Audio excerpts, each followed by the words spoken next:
सत मार्ग बतलाए,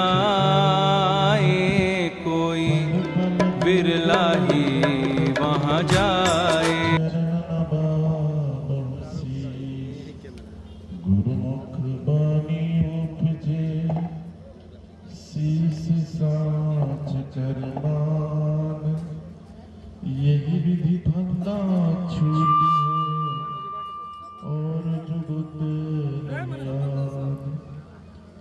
आदरणीय दूर दूर से आए धर्म प्रेमी सज्जनों, माता एवं बहनों, नौजवान साथियों, आज बड़े सौभाग्य की बात है, हर साल की भांति वैशाली जिला के अंतर्गत शाहपुर ग्राम में संत श्री राम प्रसाद दास जी के द्वारा और उनके पूरे परिवार के द्वारा यह हर साल की भांति इस साल भी सदगुरु कबीर सत्यान महायज्ञ का उनके द्वारा आयोजन किया गया है।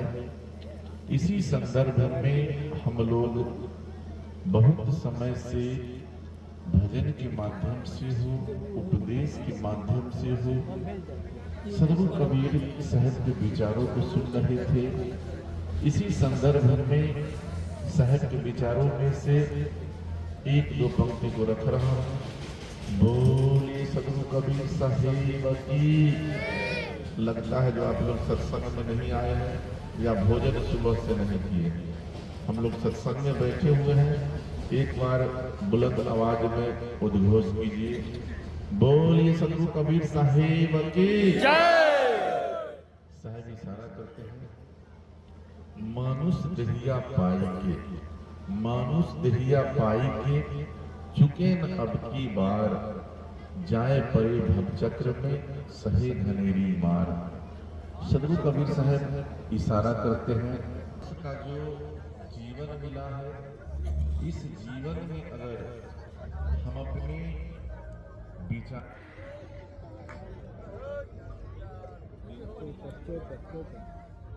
मानुष दरिया पाई के, चुके न अब की बार, जाए परे भवचक्र में सहे घनेरी मार। सदगुरु कबीर साहब इशारा करते हैं, यह मनुष्य का जो शरीर हम लोगों को मिला है, यह मनुष्य का शरीर पा करके अगर हम लोग अब की बार अगर कर्म करने से अगर हम लोग चूक गए, यह जीवन को हम लोग अगर निरर्थक गंवा दिए, इसको हमने अगर सदुपयोग में नहीं लगाया, तो समझ लीजिए हमारा जो यह समय है व्यर्थ चला जाएगा। और समय व्यर्थ जाने के बाद पीछे पछताने से आपके जीवन में कोई उपलब्धि नहीं है। तो हम लोगों को यह निर्णय करना है, जो इस जीवन में हम लोग ऐसे कर्म को अपनाएं, ऐसे विचार को अपनाएं, ऐसी संगत को अपनाएं, जो हमारा यह जीवन सफल हो जाए। पीछे हम लोगों को पछताना नहीं पड़े, जो हम लोग अपने जीवन में शुभ कर्म को, शुभ विचार को नहीं अपनाया।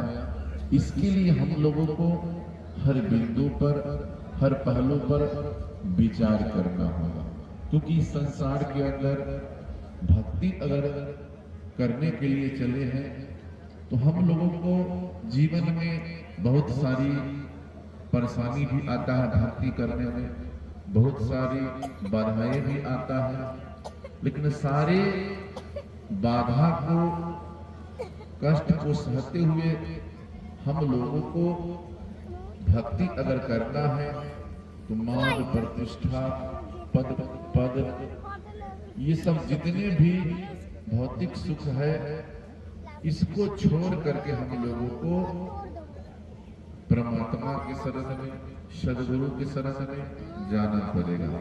क्योंकि भक्ति करने के लिए हम लोगों को यह अपने मन में विचार करना होगा, और विचार करके सदगुरु कबीर साहब का अगर हम लोग एक पद अगर अपने जीवन में उतार ले, एक शब्द अगर अपने जीवन में लागू कर ले, तो हमारा जीवन बदल जाएगा। हमारा सोच के अंदर जो विकृति है यह समाप्त हो जाएगा। क्योंकि यह मनुष्य का शरीर बार बार मिलने वाला नहीं। आप लोग सुनते हैं, सत्संग वही व्यक्ति कर सकता है जिसके जीवन में पूर्व जन्म का पुण्य जमा है। जो व्यक्ति के जीवन में पुण्य नहीं है, जो व्यक्ति पूर्व जन्म से सत्संगी नहीं है, उसके जीवन में धन संपत्ति, रुपया पैसा सब कुछ हो सकता है, लेकिन सत्संग प्राप्त नहीं होगा, शांति प्राप्त नहीं होगा। शांति के लिए हम लोगों को अध्यात्म का बोध होना जीवन में बहुत जरूरी है। क्योंकि रामायण का यह चौपाई है, पूर्व जन्म के पाप से, पूर्व जन्म के पाप से हरि चर्चा में सुहाए, और जैसे जल के ताप से भोजन की रुचि जाए। जिस प्रकार हम लोग देखते हैं, जो व्यक्ति पूर्व जन्म से अत्याचारी, दुराचारी, बेविचारी है, वह व्यक्ति को इस जन्म में भी साधु संतों का उपदेश अच्छा नहीं लगता है। उसके जीवन में भौतिक ज्ञान से दूर है, वह भौतिक के पीछे ही अपने जीवन को फंसा के रखा है। और जो व्यक्ति पूर्व जन्म से लाचार बीमार है, उसके जीवन में सत्संग नहीं है। जिस प्रकार हम लोग देखते हैं, जब बुखार लगता है तो भोजन अच्छा नहीं लगता, उसी प्रकार सत्संग भी वही कर सकता है जो पूर्व जन्म से सत्संगी है, पूर्व जन्म से संत महापुरुषों के विचार को अपने जीवन में उतारता है। तो हम लोगों को यह निर्णय करना है जो हमारा जीवन कैसे बदल पाएगा। आज हम लोग देखते हैं, भारत देश के अंदर लमसम हर संप्रदाय, हर मत, हर पंथ के लोग सत्संग रोज करते हैं, लेकिन सत्संग के प्रभाव से हमारा समाज नहीं बदल रहा है, हमारा परिवार नहीं बदल रहा है, हमारा सोच नहीं बदल रहा है। इस पर चिंतन करने की बात है, मंथन करने की बात है, विचार करने की बात है।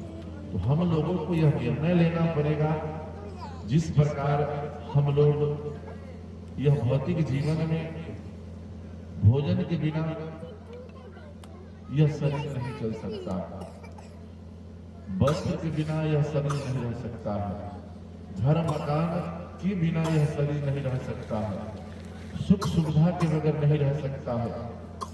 अगर हम लोग चाहे तो अगर उसमें जोर दे तो सत्संग के बिना भी हमारा जीवन अधूरा है, तो हम लोग सत्संग कर सकते हैं। और सत्संग हम लोगों को कब याद आता है, महापुरुषों के विचार कब याद आता है, जब हमारा समय जो है समाप्त होने लगता है, जब हम अवस्था से शिथिल हो जाते हैं, हमारा जवानी ढल जाता है, हमारे जीवन में बुढ़ापा ग्रसित हो जाता है, तब हम लोगों को भक्ति, भजन, साधना, परमार्थ अपने जीवन में याद आता है।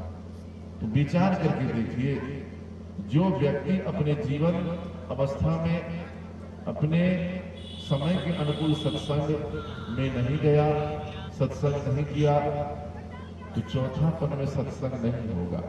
क्योंकि आप विचार करके देखिए, हम लोग जिस परिवार में हैं उसके लिए हम लोग ना जाने क्या क्या करते हैं। किसी नीतिकारों ने कहा है, चोरी चंडाली हत्यारी नर करत है, खाने के वक्त सब हो संगति, अंत समय कोई काम न आवे, बेटा बेटी नाती पोता, यमराज रसरी लागे खींचन लागे, मारे मुंदर तो छाते फाटी, तब याद करे मैंने क्या किया, कहे सुकराती मियाँ जुलाहे की जाती। तो कहने का भाव है, जिस परिवार के लिए हम लोग चोरी भी करते हैं, बेईमानी भी करते हैं, हत्या भी करते हैं। ना जाने उस परिवार को सुखी करने के लिए हम लोग ना जाने क्या क्या करते हैं। लेकिन परिवार का लोग नहीं कहता है जो आप हमको चोरी करके परवरिश कीजिए, बेईमानी कीजिए, किसी का हत्या कीजिए, किसी को स्वाभिमान पे ठेस पहुंचाइए, ये परिवार का लोग नहीं कहता है। अपने वर्चस्व को बनाए रखने के लिए, अपने पावर को बनाए रखने के लिए हम लोग सब कुछ कर गुजरते हैं। लेकिन यही परिवार के लोग खाने के वक्त सब आपका परिवार से लेकर रिश्तेदार तक, पड़ोसी तक, सगा संबंधी तक उस धन को उपयोग करते हैं। लेकिन जब हमको जीवन में जब विपत्ति आती है, जब हमारे ऊपर केस हो जाए, हमारे ऊपर कलंक लग जाए, तो उस वक्त हमारा सगा संबंधी हित में जो भी है वह कर्म का भागी नहीं बन सकता। वह कर्म का भागी, वह कर्म का फल हमको खुद भुगतना पड़ेगा। या भौतिक जीवन में तो जमराज, वही जमराज आज है जो थाना, पुलिस, कोर्ट कचहरी, जेल, यही जमराज है। दूसरा जमराज तो कल्पना रूपी जमराज है। लेकिन जीवन में जो व्याधि है, जिस घर में कलह है, जिस घर में अशांति है, वही घर में जमराज है, वही घर में निरंजन है, वही घर में काल है। आप लोग अपने अपने मन में विचार करके देखिए जो हमारा जीवन कैसा होना चाहिए। आप धन अर्जन करके चले जाइएगा जिस प्रकार से हो, लेकिन आपके जो धन अर्जन है वह आपका सगा संबंधी सब खाएगा, लेकिन कर्म का फल आपको खुद भुगतना पड़ेगा, खुद आपको जेल जाना पड़ेगा, खुद आपके जो कर्म के हम कर लेगा। उस वक्त आपका साथी कोई नहीं। तो अपने मन में विचार कीजिए जो हमको न्याय से कमाना है या अन्याय से कमाना है। जो व्यक्ति जो धन अन्याय से अर्जित करता है उसके जीवन में हमेशा जो है दुख ही दुख भरा होता है।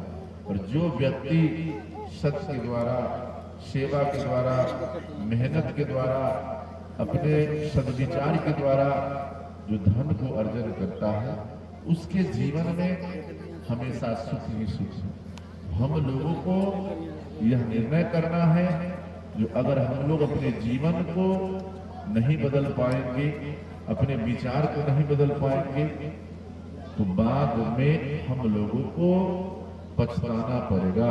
और पछताने के अलावा कोई रास्ता मिलने वाला नहीं है, कोई उपाय नहीं है। हम लोगों को यह मनुष्य जीवन को हर बिंदु पर विचार करने की जरूरत है। जो जितना विचार करेगा, जो जितना अपने जीवन को सद्मार्ग की ओर ले जाएगा, सेवा की ओर ले जाएगा, उसका जीवन हमेशा जो है उज्जवल रहेगा। और जो व्यक्ति सिर्फ शरीर को ही मांगता है, शरीर को ही सुख देने के चक्कर में लगा हुआ है, उसका जीवन अंत समय पछताना पड़ेगा। क्योंकि किसी नीतिकारों ने कहा है, सदा रहे साहिबी, सदा रहे साहिबी, सदा रहे धन, सदा रहे जवानी, सदा रहे मन। आप लोग जानते हैं जिसका हम लोग गुमान करते हैं धन का, तो धन भी हमारे पास नहीं रहता। जब हमारा उम्र ढल जाता है या शरीर शिथिल हो जाता है, हाथ पांव काम करना बंद कर देता है, वह धन हमारे पास नहीं रहता, वह धन भी बंटवारा हो जाता है, फिर हम लोग खाली हाथ हो जाते हैं। और जिस पद पे हम लोग हैं उस पद का हमेशा सदुपयोग करना चाहिए। क्योंकि अगर पद मिला है तो हम लोगों को नेक कर्म करने के लिए मिला, नेक विचार बनाने के मिला है। क्योंकि आप लोग जानते हैं जो यह शरीर जो है एक दिन रिटायर हो जाता है, सरकारी नौकरी में 60 वर्ष के बाद हो जाता है। और यह हम लोगों के जीवन में जो व्यक्ति अच्छा काम नहीं किया, समझ लीजिए उसका रिटायरमेंट है। जो व्यक्ति समाज में खुशी बोने का काम किया, समझ लीजिए उसका जीवन सफल है। जो व्यक्ति समाज को तोड़ने का काम किया, समाज में दुर्व्यसन फैलाने का काम किया, समाज के अंदर अंधविश्वास फैलाने का काम किया, समझ लीजिए वह व्यक्ति जीते जी किसी काम का नहीं है, वह निरर्थक है। हम लोगों को अगर पद अगर अच्छा मिले तो उसका सदुपयोग करना चाहिए, क्योंकि यह पद जिस पद पे आप हैं, जो आपके पास साहिबी मिला हुआ है, चाहे आप डॉक्टर, कलेक्टर, इंजीनियर बने हुए हैं, इससे आपको एक दिन उतरना है। तो जब तक यह जीवन है उसमें ऐसा हम लोग कर्म करें जो उस जगह पे, उस पद पे हम रहे ना रहे, मेरे चले जाने के बाद भी लोग हमें याद करे, वैसे कर्म को अपनाना। तो सदा रहे धन जवानी, जिस जवानी पे हम लोग अहंकार करते हैं, चाहे रूप का हो, बल का हो, स्वाभिमान का हो, जो हमसे बड़ा कोई नहीं है, तो आप एक नजर इधर कोनहारा घाट हाजीपुर है, उस शमशान में आप जा करके देख लीजिए, जो आपसे पहले कितना लोग ज्ञानी होगा, धनवान होगा, बलवान होगा, रूपवान होगा, डॉक्टर, कलेक्टर, इंजीनियर होगा, कितने लोग कोनहारा घाट पे समाप्त हो गए। हमसे अच्छे अच्छे लोग, हम लोग भी वहीं जा करके जो है, क्योंकि यह शरीर को है 3 ही गति है, जारो गारो फेंको। अगर हम लोगों को अगर रूप का अगर अहंकार है तो एक बार आप हॉस्पिटल की तरफ नजर डाल के देख लीजिए, जो हॉस्पिटल में कितने भी रूपवान लोग हैं, बलवान लोग हैं, उसका शरीर जो है शिथिल हो जाता है, किसी काम का नहीं रहता है। कितना हम रूपवान है, एक बार हॉस्पिटल का नजर दे करके देखिए, जो रूप का क्या दशा है। हम लोगों को अपने जीवन में रूप का भी महत्व नहीं है, और हम लोगों को रहेगा क्या, जो हम अपने समाज में खुशी होने का काम करेंगे। क्योंकि सदगुरु कबीर साहब का यह पद है, खुशी बोई यश मिले, खुशी बोई यश मिले, फैले चहु ओर, अमल्या बिन सुगंधित है, प्रकट भय सब जग शोर। अगर हम अपने समाज में किसी को, गरीब हो, लाचार हो, कमजोर हो, निसहाय हो, अगर आप धनवान है, आपके पास पैसा है, तो आपके धन से, आपके पद से, आपसे जो लाचार व्यक्ति है, कमजोर व्यक्ति है, निसहाय है, वैसे व्यक्ति को अगर आप सहयोग करेंगे तो आप रहे न रहे, आपके कर्मों का लोग याद करेंगे, आपके कर्मों का महत्व जो है लोगों को मिलेगा। अगर आप ऐसा नहीं करेंगे तो आपका यह जीवन अधूरा हो जाएगा। तो हम लोगों को ऐसे कर्म को अपनाना है जो चारों तरफ उससे सुगंध मिले। ऐसे कर्म को नहीं करना है जिससे हमको दुर्गंध मिले, क्योंकि दुर्गंध का जो जीवन होता है वह बड़ा दुखदायी होता है। हम लोगों को सुगंध रूपी जीवन जीने के लिए सबसे पहले त्याग की भावना करना होगा। जो हमारे जीवन में दुखदायी होगा वह कर्म को परित्याग करना होगा। जैसे हम लोग कहते हैं जो हमसे छूटता नहीं, जैसे सदगुरु कबीर साहब का यह इशारा है, संसार में आप कहीं भी चले जाइए, अगर आपके जीवन में अमल है तो अमल भी दुख का कारण है। चाहे वो ठेके का हो, बीड़ी का हो, सिगरेट का हो, पान का हो, गुटखा का हो, अमल किसी भी चीज का है यह दुखदायी है। लोग कहते हैं जो अमल छूटता नहीं है। शिखर गुटखा अपने आप उछल करके मुंह में नहीं चला जाता, बीड़ी सिगरेट अपने मतलब ऐसे ही मुंह में उछल के नहीं जाता है। जब तक हम उसको लेते नहीं है तब तक वह जाता नहीं। तो हम लोगों को जितने भी अमल हैं दुख का कारण है, चाहे एक महल से दूसरे महल बनाने का अमल हो, अच्छी वस्तु प्राप्त करने का अमल हो, अच्छा भोजन करने का अमल हो, यह सब अमल दुख का कारण है। क्योंकि संसार के कोटि मतलब इसका कोई अंत नहीं है। यह अमल जब तक रहेगा तब तक हमारा मन जो है शांत नहीं है। अमल तो ऐसा भी होता है जो मिट्टी भी खाते हैं, तो यह भी एक अमल है। तो हम लोगों को अमल से वंचित रहना होगा और हम लोगों को यह निर्णय करना होगा कि हमको हर परिस्थिति में अपने आप को सत्कर्म को अपनाना है। आज जो यह सत्संग का आयोजन किया गया है, इस सत्संग में हम लोगों को जो जिस जगह पे हम लोग आए हैं, इसमें हमारा और आपका नाम कहा गया है सत्संगी। जो हम लोग सत्संगी हैं, कबीर मत के सत्संगी हैं, कबीर साहब के विचारक हैं। तो यह अपने मन में निर्णय करना है जो हमारा शरीर सत्संगी है या अंदर आत्मा सत्संगी है। अगर शरीर आपका सिर्फ सत्संगी है या भेष है, रूप है, चंदन है, तिलक है, तो शरीर कभी सत्संगी नहीं हो सकता। अगर सत्संगी होगा तो आपका अंदर आत्मा शरीर से सत्संगी नहीं होगा।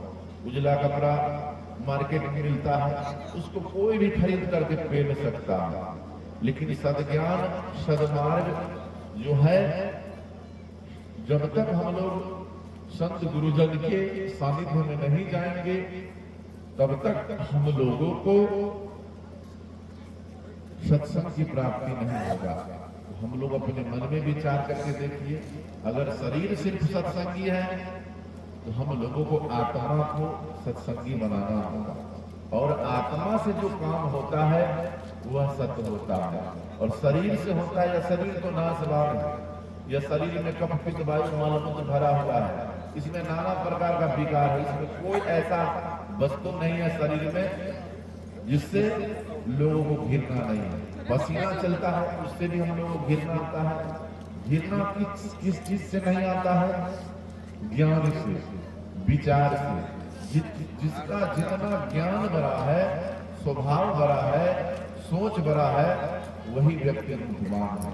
न कि वह शरीर से रूपवान है, वह व्यक्ति के रूप का कोई भरोसा नहीं है। तो हम लोगों को यह विचार करने की जरूरी है, क्योंकि जब तक हम अपने जीवन में विचार नहीं करेंगे तब तक हम अपने जीवन को सुधार नहीं पाएंगे। क्योंकि हर बिंदु पर, हर पहलू पर विचार करने की जरूरत है और हम लोगों को भक्ति की ओर जाना है। क्योंकि साहब का पद है, रे मन कर साहिब से प्रीत, रे मन कर साहिब से प्रीत, ऐसा समय बहरी न पई है जई है अवसर भी। हम लोगों को अगर प्रीत करना है, प्रेम करना है, तो यह संसार के लोग से अगर प्रेम करेंगे तो इसका एक लिमिट बना हुआ है। 60-70 साल के अंदर कितना हो प्रेमी है, यह प्रेम टूट जाएगा। एक जोड़ी खरक जाएगा, उसके बाद दूसरा खरक जाएगा। यह संसार के धन संपत्ति से अगर प्रेम करेंगे तो यह भी छूट जाएगा। यह भी सत्य है, यह भी रहने वाला नहीं है। अगर हम अपने आप को कर्म से अगर प्रेम करेंगे, परमात्मा की भक्ति से अगर हम लोग नेह लगाएंगे, अच्छे कर्म को अपने जीवन में अपनाएंगे, इस जन्म से लेकर कई जन्म तक हमारा भक्ति भाव सेवा रहेगा। आज हमारे देश में बहुत ऐसे महापुरुष हैं, मान लीजिए गांधी जी, उनको आज राष्ट्रपिता के नाम से जाना जाता है। ऐसे तो नहीं माना जाता है। जब तक उन्होंने अपने जीवन में त्याग किया, अपने जीवन में स्वाभिमान के अनुकूल चले, तभी आज उनको नाम लेते। सदगुरु कबीर साहब हम लोगों को आज उन्हीं के नाम पे जो भी आयोजन किया गया है, जो भी व्यवस्था किया गया है, सदगुरु कबीर साहब के शब्द के अनुकूल, तो हम लोग भी अगर अपने कर्म को अगर बदलना चाहते हैं तो यह संकल्प लेना पड़ेगा। आज हम लोग सदगुरु कबीर साहब के विचार को मन से नहीं मानते हैं। जिस दिन से हम लोग मन से, आत्मा से मानना शुरू कर दे, हमारे मन का भ्रम मिट जाएगा। आज अपने मन में विचार करके देखिए, जो व्यक्ति दूसरे पंथ में है, सदगुरु कबीर साहब विचार के विपरीत जाता है। ये लोग जो है मूर्ति को नहीं मानता है, देवी देवता को नहीं मानता है, ऐसी बात नहीं है। सदगुरु कबीर साहब के जो विचारक है वह चित्र को नहीं मानता है, फोटो को नहीं मानता है, अंधविश्वास को नहीं मानता है। महापुरुषों के विचार को अपने कर्म में आचरण करता है। हम लोगों को यह अपने मन में सोचना है जो हम किस प्रकार सदगुरु कबीर साहब की भक्ति करें। भक्ति जो होता है, हम लोग यह गाते हैं और सुनते भी हैं, जो 100 बरस गुरु भक्ति करे, एक दिन पूजे आन, सो अपराधी आत्मा परे 84 खान। जो व्यक्ति जीवन भर गुरु की भक्ति करता है, साधु की सेवा करता है, सत्संग में जाता है, वह व्यक्ति अगर एक दिन अगर उसका दिशा अगर बदल जाए, क्योंकि यह संसार के अंदर अगर हाथ कट जाता है तो हाथ कटता है, लेकिन दर्द पूरे शरीर में होता है। उसी प्रकार परिवार में अपने विचार से विपरीत एक व्यक्ति जाता है, लेकिन कष्ट पूरे परिवार को झेलना पड़ता है। उसी प्रकार हम लोग अगर सदगुरु कबीर साहब की भक्ति करते हैं तो पक्का बन के भक्ति करना होगा। यह नहीं जो इधर से इधर हम कर रहे हैं, एक दिन पूजा कर लिए, एक दिन हम लोग पानी पत्थर पहाड़ में चले गए, एक दिन तीर्थ व्रत करने चले गए, यह भक्ति नहीं है, यह विपरीत है। आप कितना हो कुछ कर ले, अगर आपका कर्म कमजोर है, कुछ करने से आपका कल्याण होने वाला नहीं है। अगर आपका कर्म मजबूत है, आपका दृढ़ संकल्प मजबूत है, आपका सोच मजबूत है, तो किसी को खुशामद बराबर करने की जरूरत नहीं है, किसी के आगे झुकने की जरूरत नहीं है। अगर हमारा कर्म कमजोर है तो ना जाने जिसको मुंह कान नहीं है उसके पास भी आपको जाना पड़ेगा। हम लोगों को मन को निर्मल करना है, क्योंकि हम लोग सुनते हैं कबीर मन निर्मल भया, कबीर मन निर्मल भया, जैसे गंगा नीर पीछे पीछे हरि भजत कहत कबीर कबीर। जिस दिन से हमारा मन जो है, हमारा आत्मा जो है निर्मल अगर हो गया, जैसे पानी देखते हैं कि बहता पानी होता है, बाहर या झील का जो पानी होता है वह बहुत साफ सफाई होता है, उसमें गंदगी नहीं होता है। गंदगी वही पानी में होता है जो नाला का पानी होता है, रुका हुआ पानी होता है, वह गंदा होता है। तो हम लोगों को जब तक मन को निर्मल नहीं करेंगे तब तक भक्ति रूपी बीज हमारे मन में नहीं हो पाएगा। और जिसका मन निर्मल हो गया वैसे व्यक्ति को हरि मतलब भगवान होता है, भगवान उसके पीछे पीछे है। ऐसे भक्त को खोजने के लिए तो हम लोग अगर अपने जीवन को सुधार करना चाहते हैं तो हम अपने मन को शब्द के द्वारा, विचार के द्वारा, संस्कार के द्वारा निर्मल करना होगा, तभी हम लोग बदल पाएंगे। नहीं तो एक जन्म तो कौन कहे, कई जन्म तक हम सत्संग के आड़ में बैठे रहे तो सत्संगी लोग नहीं बन पाएंगे, क्योंकि सदगुरु कबीर साहब की सारा सत्संग सत्संग सब कहे, सत्संग सत्संग सब कहे, सत्संग ही नहीं होई, कथा वार्ता कीर्तन ये तो सत्संग नहीं होई। हम लोग अपने मन में विचार करें, सत्संग के नाम पे हम लोग जमा है, इतना बड़ा आयोजन किया गया है, तो यह बाजा सत्संग नहीं है, यह पंडाल सत्संग नहीं है, ये ढोल हारमोनिया ये सत्संग नहीं है, यह जो है यह बाहरी वातावरण है। जिस दिन से हम अपने आप को सत्संग में ढल गए, सत महापुरुषों के विचार को अपने जीवन में उतार लिए, उस समय से हम लोग सत्संग है। और यह नहीं जो सिर्फ पंडाल ही सत्संग है, ऐसी बात नहीं है।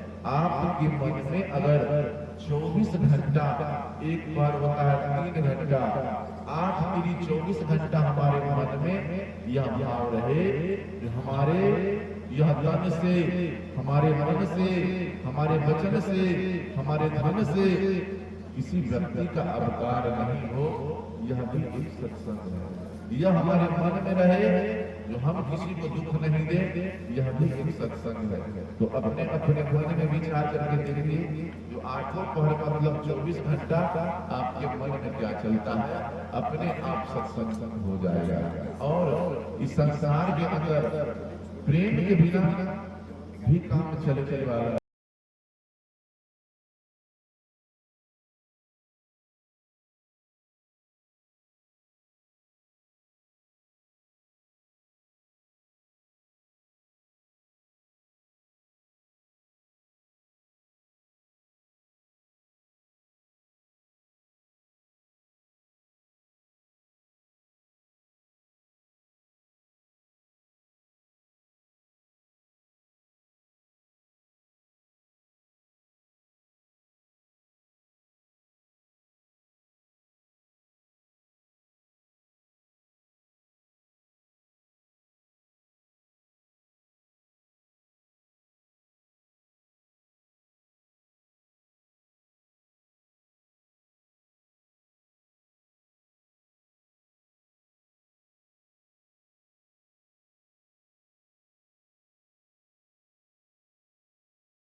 लेकिन वहां पे आपको कल्याण आपके कर्म से नहीं होगा, आपके सोच से नहीं होगा।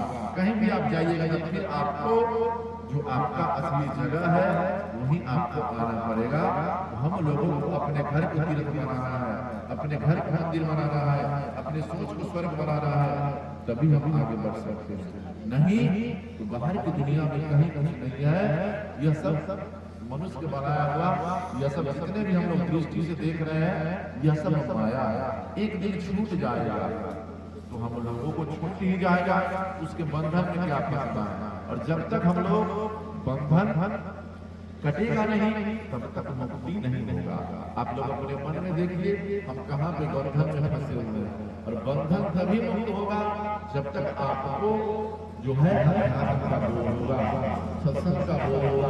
किसी ने स्वीकार करा है केवल से भोग सकती नहीं, गुलाब की नजर से सकती नहीं। इंसान को जीवन जीने के लिए एक चक्का से गाड़ी चल सकती नहीं। तो जीवन को जीने के लिए हर चीज की जरूरत है। समाज में हम लोगों को हर बिंदु पर, हर पहलू पर विचार करने की जरूरी है। और सबको प्रेम पूर्वक, एकता पूर्वक, भाईचारा पूर्वक जिएंगे तभी यह समाज चल सकता है, परिवार चल सकता है। नहीं तो समझ लीजिए यह सब बेकार हो जाएगा। क्योंकि हम लोग सुनते हैं यह संसार के अंदर कुछ रहने वाला नहीं है। जितना समय हम अपने जीवन में अच्छा काम किए वही हमारे जीवन का फल है। आप लोग सत्संग में भी सुनते हैं जीवन जोवन राज मद, जीवन जोवन राज मद, अभी चल रहा न कोई, जो दिन जाए सत्संग में जीवन का फल हो। या नहीं जो दिन हमने चोरी किया वही हमारे जीवन का फल है, जो हम बेईमानी किया वह भी हमारे जीवन का फल है, किसी को हत्या किया वही हमारे जीवन का फल है, जो समय हम सोना चांदी जमा किया वही हमारे जीवन का फल है। जितना फल हमने सत्संग में दिया वही हमारे जीवन का फल है। बाद बाकी सब यही रह जाएगा। न कुछ आप लेके आए हैं न कुछ ले जा पाएंगे। आज हम लोग महापुरुषों को याद करते हैं, धन संपत्ति को याद नहीं करते हैं, उनके कर्म को याद करते हैं। हम लोगों को कर्म को सुधार करने की जरूरत है। इसी कानून ने कहा है कर्म तेरा अच्छा है तो किस्मत तेरी दासी है, कर्म तेरा अच्छा है तो किस्मत तेरी दासी है, मन तेरा साफ है तो घर में मथुरा काशी है। अगर जिस दिन से हमारा मन अगर साफ हो गया घर ही हमारा मथुरा काशी वृंदावन बन गया। और जो सदगुरु कबीर साहब के विचारक है, उपासक है, उसके लिए कोई तीर्थ नहीं है। इस पर भी संत गुरुजन कहे हैं जहाँ संतों की सत्संग मिले चारों धाम उसी को कहते हैं। जिस जगह हम लोग बैठे हुए हैं यही चारों धाम है, जिससे हम लोगों को ज्ञान की उत्पत्ति होता है, विवेक की उत्पत्ति होता है, वैराग्य की उत्पत्ति होता है, निर्मोह होने की उत्पत्ति होता है। उसका नाम सत्संग है। न कि हम पत्थर पानी पहाड़ में चले जाएंगे, उससे हमारे अंदर विवेक जगेगा, ज्ञान जगेगा, वैराग्य जगेगा, ऐसी बात नहीं है। तो समय अभाव है। इतना ही शब्दों के साथ हम अपनी वाणी को विराम देते हैं। बोलिए सदगुरु कबीर साहिब की जय।